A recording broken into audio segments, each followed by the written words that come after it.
Vamos voltar na nossa série chamada Jesus, o Servo Perfeito. E eu queria convidar você a pegar sua Bíblia e já deixar aberto no Evangelho de Marcos. Evangelho de Marcos, capítulo 8.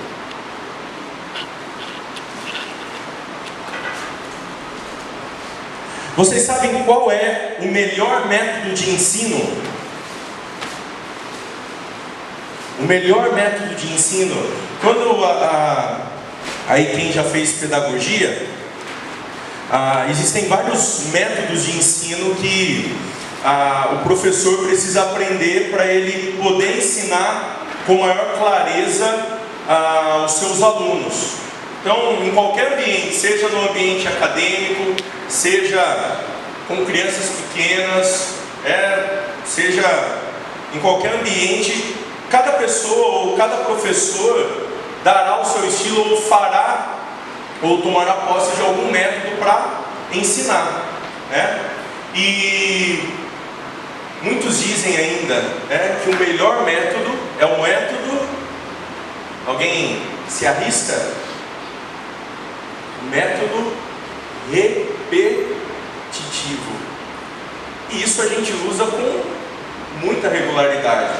Por exemplo, na sua casa, os pais, às vezes você quer ensinar seu filho uma coisa de forma imediata, e daí de repente você vê ele fazendo de novo. Aí o que você tem que fazer? Tem que ir lá de novo e ensinar, e continuar ensinando. E quando é que a criança aprende? Quando ela para de fazer aquilo que você está pedindo, ou ela faz aquilo que você está pedindo, né? Então o método repetitivo, ele é um método que sempre foi usado, né? E nós vamos pensar um pouquinho hoje em Jesus fazendo uso desse método. E é interessante como Jesus fará isso, e é interessante como Deus faz isso conosco ainda hoje. Ele usa esse mesmo método comigo e com você, o método da repetição. E eu queria convidar você então a abrir a Bíblia no capítulo 8 agora, então, do Evangelho de Marcos, e nós vamos ler essa passagem que Marcos narra aqui, e nós vamos tentar tirar alguns princípios e lições para nós essa noite, à luz dessa passagem. Então, o Evangelho de Marcos, capítulo 8, versículo 1. Se você está vendo aí algum visitante que está sem Bíblia, está com dificuldade de achar, ajuda ele, compartilha com ele da palavra nesse momento, então, para que todos nós possamos juntos ler, então, a palavra de Deus. A Bíblia, a palavra de Deus, diz o seguinte: naqueles dias, outra grande multidão se reuniu, e mais uma vez o povo ficou sem comida. Jesus chamou os discípulos e disse: tenham compaixão dessa gente. Estão aqui comigo há 3 dias e não tem mais nada para comer. Se eu os mandar embora com fome, desmaiarão no caminho. Alguns vieram de longe. Os discípulos disseram: como conseguiremos comida suficiente neste lugar deserto para alimentá-los? Jesus perguntou: quantos pães vocês têm? 7, responderam eles. Então Jesus mandou todo o povo sentar-se no chão, tomou os 7 pães, agradeceu a Deus e os partiu em pedaços. Em seguida entregou-os aos discípulos, que os distribuíram à multidão. Eles encontraram ainda alguns peixinhos. Jesus também os abençoou e o mandou que os discípulos os distribuíssem. Todos comeram à vontade. Depois os discípulos recolheram 7 cestos grandes com as sobras. Naquele dia havia cerca de 4.000 homens na multidão. Após comerem, Jesus os mandou para casa. Em seguida entrou com seus discípulos no barco e atravessou para a região de Dalmanuta. Vamos orar mais uma vez? Senhor, fala conosco, Pai. Senhor, ministra ao nosso coração, que o poder da Tua palavra, Pai, invada o nosso ser, e que nós possamos ver o Senhor, e que nós possamos sair daqui alegres e felizes, que nós possamos sair daqui, ó Deus, refletindo na Tua palavra, e dizendo sim para Jesus. Ó Pai, obrigado mais uma vez por essa noite. Cuida de nós, Pai. Fala, por favor, em especial aqueles que nos visitam, Deus. Que eles tenham a Tua palavra nessa noite guardada em seus corações. É isso que oramos e pedimos no nome de Cristo Jesus. Amém. Jesus, nesse exato momento da sua vida, do seu ministério aqui na terra, Ele está numa região que nós já falamos há muito tempo atrás. Muitos que já vieram aqui falaram dessa região, a região de Decápolis, que era considerada uma região onde havia então 10 cidades, e por isso é chamado de Decápolis. E nessa região moravam muitos gentios. Muitas pessoas que não eram judeus moravam nessa região, mas também muitos judeus moravam também nessa região.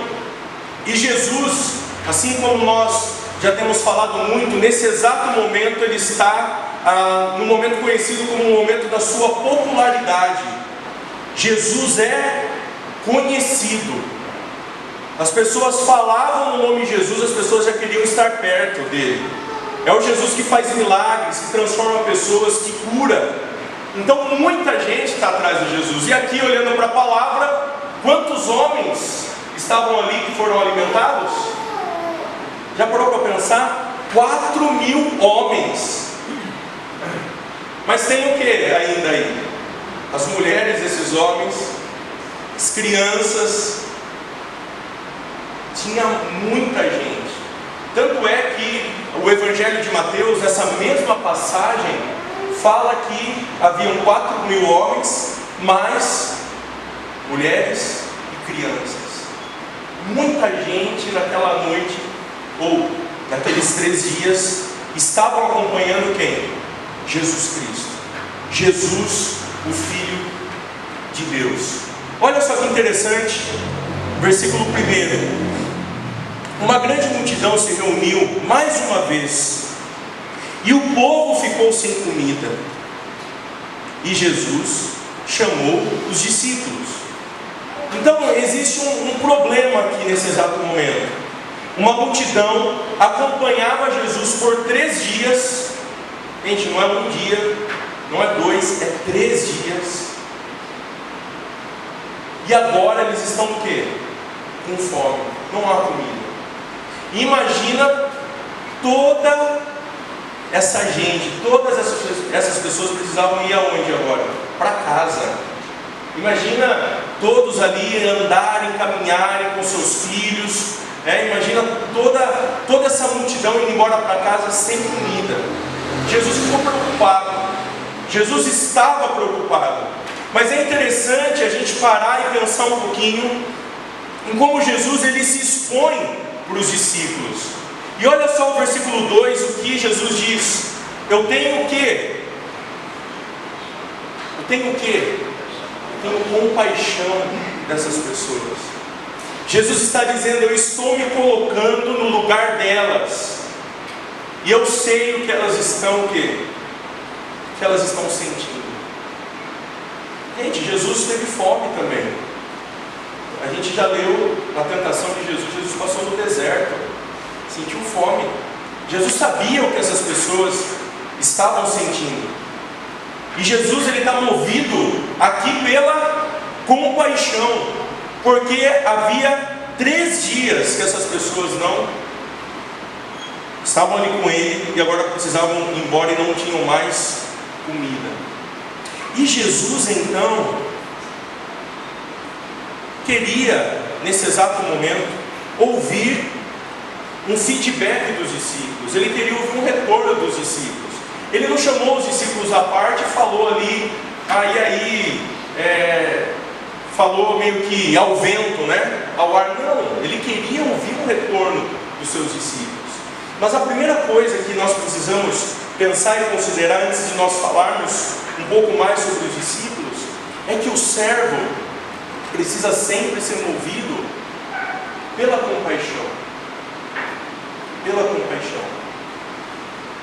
E uma coisa muito importante ao ler essa história que nós precisamos nos lembrar é que, creio eu que aí na sua Bíblia você pode olhar de novo, na Bíblia sempre tem um subtítulo antes dos capítulos. Esse subtítulo Ele não é um subtítulo inspirado, algum homem o colocou aí só para nortear a reflexão. E o que diz aí na sua Bíblia? O título. Pode falar, o que diz na sua? Segunda multiplicação. É a segunda multiplicação. Já havia tido uma primeira, onde 5.000 homens haviam sido alimentados por Jesus.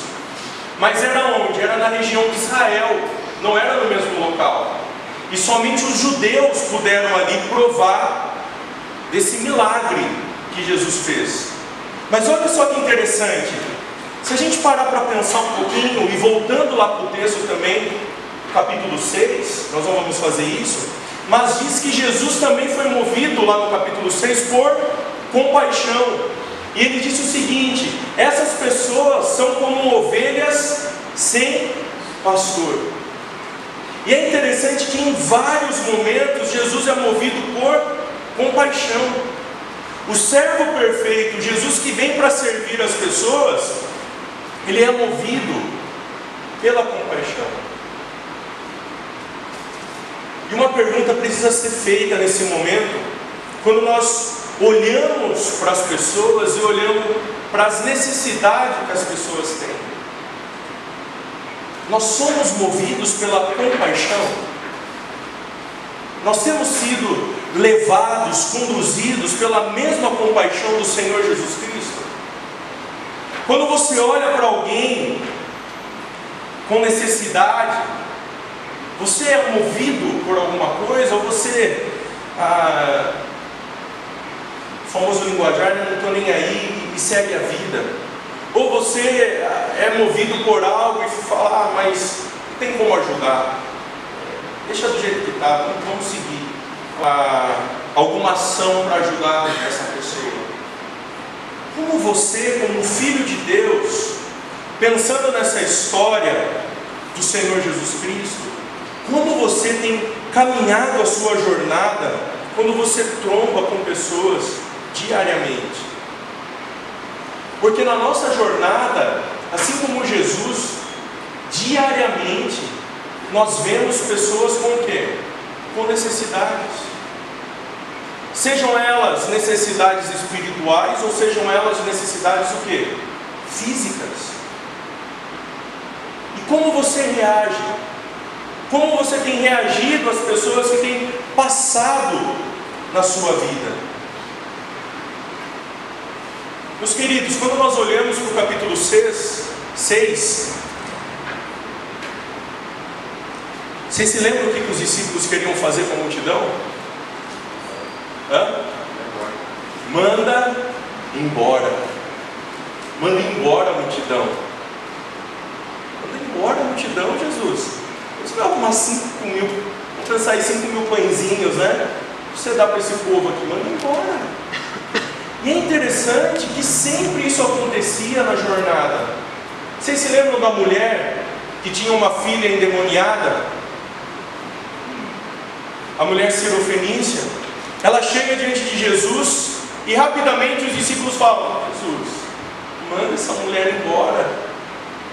Manda essa mulher embora. E é interessante que aqui não há essa mesma ação, mas os discípulos mais uma vez, ou de novo, pisam na bola. E eu queria mais uma vez ratificar isso. Como você tem se movido ao encontro das pessoas? Com compaixão ou com interesse? Tem gente que só se move por interesse. Tem gente que só ajuda o próximo se o próximo retribuir. Hoje de manhã eu falei sobre isso.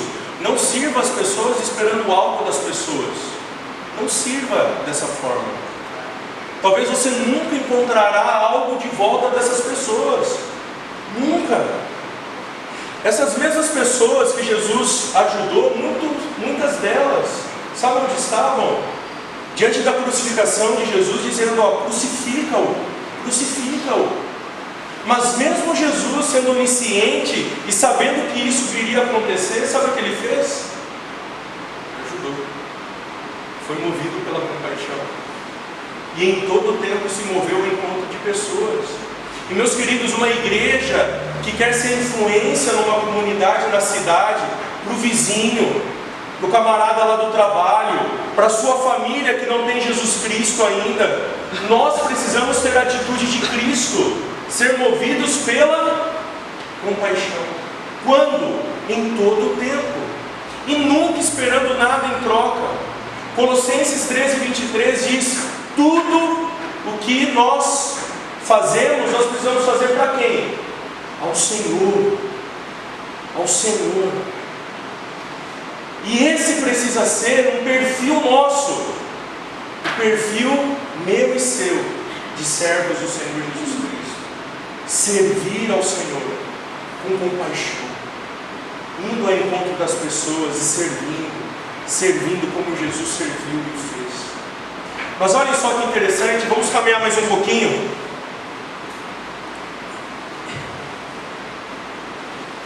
Versículo 4. Agora, os discípulos então estão olhando a fala de Jesus, aquilo que Jesus está dizendo que está sentindo. E o que os discípulos falam? Como conseguiremos comida suficiente neste lugar deserto para alimentá-los? Como conseguiremos isso? Meus queridos, os discípulos haviam acabado de se esquecer que alguns meses atrás Jesus já havia alimentado, assim como a gente estava falando, o quê? 5.000 pessoas.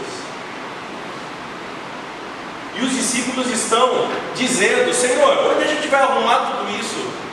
Mas Jesus já havia solucionado um problema lá atrás, parecido.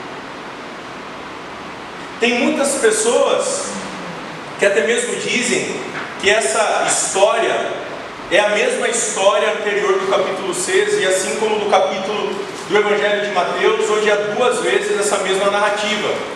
Muitos dizem: ó, os autores erraram, repetiram a mesma história. Não repetiram. Elas têm nuances diferentes. Não só isso, como, lembra que eu falava no início, como nós podemos aprender mais e mais sobre Deus? Lembra do método de repetição? Jesus vai aplicar aqui, sabe o que? O método de repetição. Se você olhar a primeira multiplicação e olhar a segunda, você vai dizer assim: Asaf, você está de brincadeira que esses homens se esqueceram de tudo isso. Se esqueceram. Se esqueceram do que Deus havia feito. E é interessante a gente parar e pensar um pouquinho nesse exato momento. Será que nós não somos como os discípulos também? Será que eu e você, na nossa jornada, não nos esquecemos de quem Deus é, do que Ele faz e do que Ele fez? Nós cantamos canções que diziam: Deus, o Senhor é grande, o Senhor é perfeito, o Senhor move coisas. Mas assim como os discípulos nesse exato momento fizeram isso, se esqueceram, será que nós não fazemos também? Não temos essa mesma postura?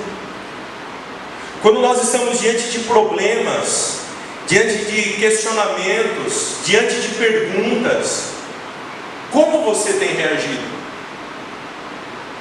Como você tem reagido na sua jornada espiritual quando você está diante dos dilemas que o Senhor permite que você passe, ou que Ele coloca até mesmo na sua vida? Como você reage? Talvez como os discípulos, esquecidos de tudo. Como conseguiremos comida suficiente nesse lugar, Senhor? Não tem como resolver isso aqui não. E meus queridos, na nossa jornada espiritual, muitas e muitas vezes, nós nos esquecemos que estamos sendo direcionados, acompanhados por um Deus grande e perfeito, que olha para nós, que está diante de nós, que está presente nesse local, nesse exato momento. Não porque esse local é santo, ou porque ele foi consagrado, não. Deus está em todos os lugares. A sua presença é plena sobre toda essa terra. Ele está aqui, e o seu poder é atuante na minha vida e na sua vida em todo o tempo. Amanhã, quando você se levantar, ao acordar, você fará o que fará. Você irá se mover, assim como o Hebreus diz, sustentado pela poderosa palavra de Deus, porque Deus conduz a minha vida e a sua vida. E talvez amanhã você, em algum momento da sua jornada, se esquecerá que Deus pode mover o que Ele bem quiser para a sua glória, porque Ele é o Todo-Poderoso, o Filho de Deus. E assim como os discípulos, nós nos esquecemos disso, do poder de Deus, da grandiosidade de Deus, que cuida de mim, que cuida de você. Talvez você está aqui hoje com um problema, com dificuldade, com perguntas aqui na mente, que você está tentando encontrar em vários lugares. E talvez você precisa voltar a sua consciência e de dizer para você mesmo: Deus, o Senhor pode resolver o meu problema. O Senhor é o Deus que alimentou 4.000 pessoas. O Senhor é o Deus que provê todas as coisas. O Senhor é o Deus que move todas as coisas. E faz-me lembrar disso, Deus. E faz-me lembrar o quão grande o Senhor é. Meus queridos, a nossa jornada espiritual, o mundo faz com que nós nos esqueçamos dessas verdades. A sua carne faz com que você acredite que você é bom, que você consegue tudo, e que você vai alcançar todas as coisas, e que você consegue resolver tudo. E ainda o diabo te incita a acreditar nisso. E muitas vezes nós nos vemos o quê?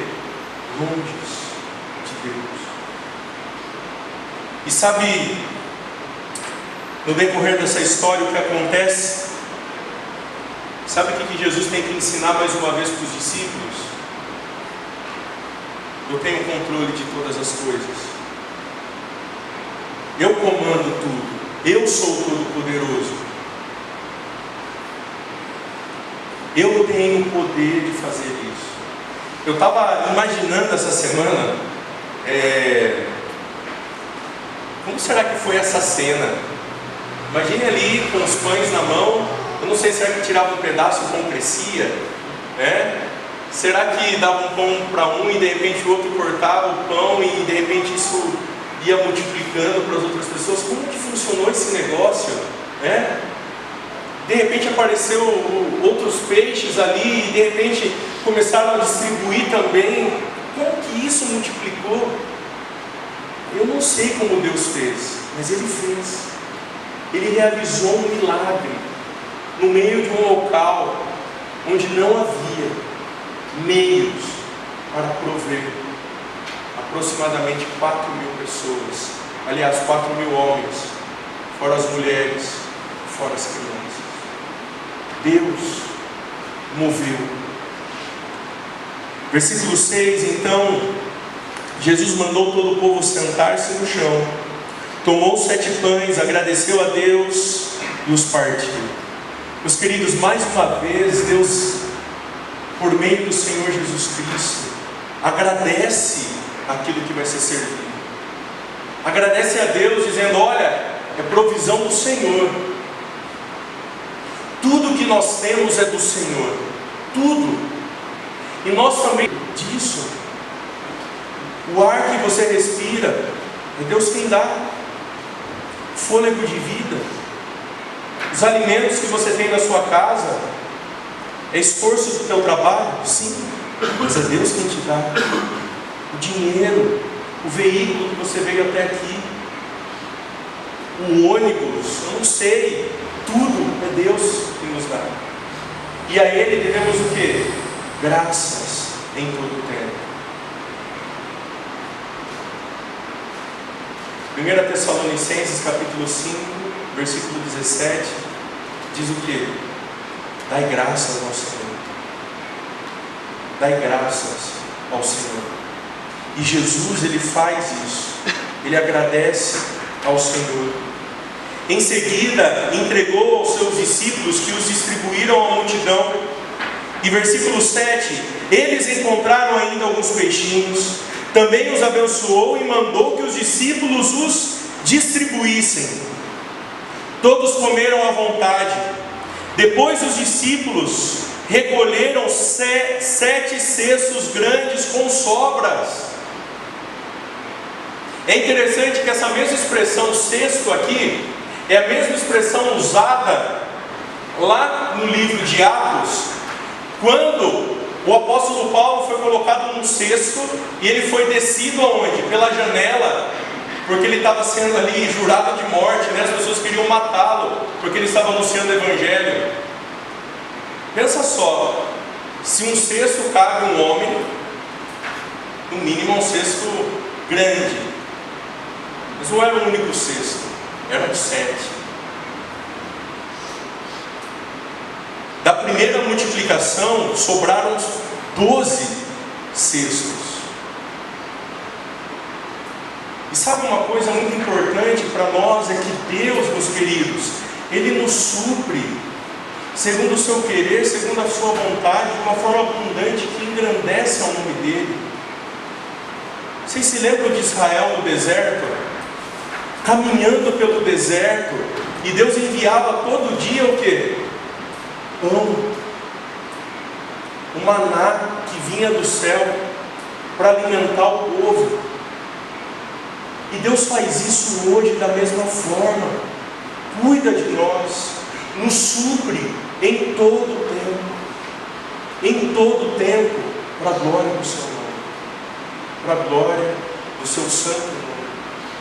E Deus move aqui isso, faz isso para a glória do seu nome. Versículo 9: naquele dia havia cerca de 4.000 homens na multidão. Após comerem, Jesus os mandou para casa. E eu queria concluir falando um pouquinho mais de quem Jesus alimentou. Foram para casa aqui homens e mulheres que a princípio eram rejeitados pelos judeus. Lembra a região que Jesus estava? Região de Decápolis. Eram pessoas que os judeus diziam que o Messias até mesmo não alcançaria. Eram pessoas que os judeus diziam que a sua pecaminosidade era absurda, e que muitos deles não tinham mais chance, muitos deles não seriam transformados, ou até mesmo abençoados, ou alcançariam a salvação. E de quem Jesus está cuidando nesse momento? Dessas pessoas rejeitadas. Jesus está alimentando pessoas rejeitadas, pessoas desprezadas, pessoas que a religião não aceita, as pessoas que Cristo aceita. Talvez você está aqui hoje, olhando para o seu coração, e às vezes você se vê sem jeito. Você se olha e fala: olha, não tem mais solução. E é interessante que nós olhamos para as pessoas assim também: olha, não tem mais solução para essas pessoas. Às vezes para alguém muito próximo, um amigo, talvez um familiar, talvez para o cara lá do trabalho que você ouve o dia todo ele só falando besteira. Você fala: cara, parece que não tem mais jeito para esse camarada. Mas Jesus ama, Jesus aceita essas pessoas e quer transformá-las pelo seu poder. Essas pessoas provaram ali da graça de Deus, por meio do cuidado de Deus, ao alimentar aquela multidão. Eu queria fazer uma pergunta para você nesse exato momento. Você tem provado da graça de Deus? Você que está nos visitando hoje, ou você que já nos visita há muito tempo e que ainda não entregou a sua vida ao Senhor Jesus Cristo, você já provou da graça de Deus? Deus quer mudar a sua vida. Deus quer te fazer uma nova pessoa. Deus nessa noite está querendo dizer para você que Ele é o Todo-Poderoso e que Ele pode mudar a sua história. Deus está dizendo para você nessa noite que Ele continua sendo o mesmo Deus que alimentou 4.000 homens, fora mulheres e crianças. É esse mesmo Deus que é invisível, mas que é real, que está aqui e que quer mudar a sua vida, que quer transformar o seu viver, como Ele alcançou muitas e muitas pessoas, como Ele alcançou muitos dessa comunidade, muitos de outras igrejas espalhadas pelo mundo, que foram transformadas pelo poder do Evangelho, pelo poder da Palavra de Deus. E mais uma vez eu faço essa mesma pergunta: você já provou da graça de Deus? Deus quer te alcançar hoje. Deus quer que você prove, sabe do que? Do pão genuíno, onde Ele disse que Ele é o pão da vida, e aquele que come desse pão que Ele oferece, jamais terá o que? Fome. Jesus é o pão da vida. Jesus quer que você prove dele hoje. E eu queria te desafiar: não saia daqui sem provar do Cristo hoje. Mas Azaf, como que eu faço isso?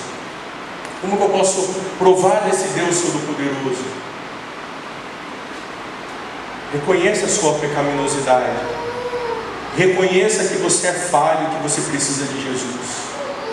E a segunda coisa, creia no Evangelho, no Cristo que veio até esse mundo, que viveu entre nós e que foi colocado no madeiro, na cruz, por causa dos nossos pecados, mas ressuscitou ao terceiro dia. É desse Deus que move o nosso coração. Como você tem caminhado? Como você tem vivido a sua jornada? Meus queridos, não se sinta frustrado por viver sempre o método da repetição. Porque sabe por quanto tempo viveremos assim, aqui? Até estarmos lado a lado com o Mestre, na glória. Precisamos viver o método da repetição sempre, em todo o tempo.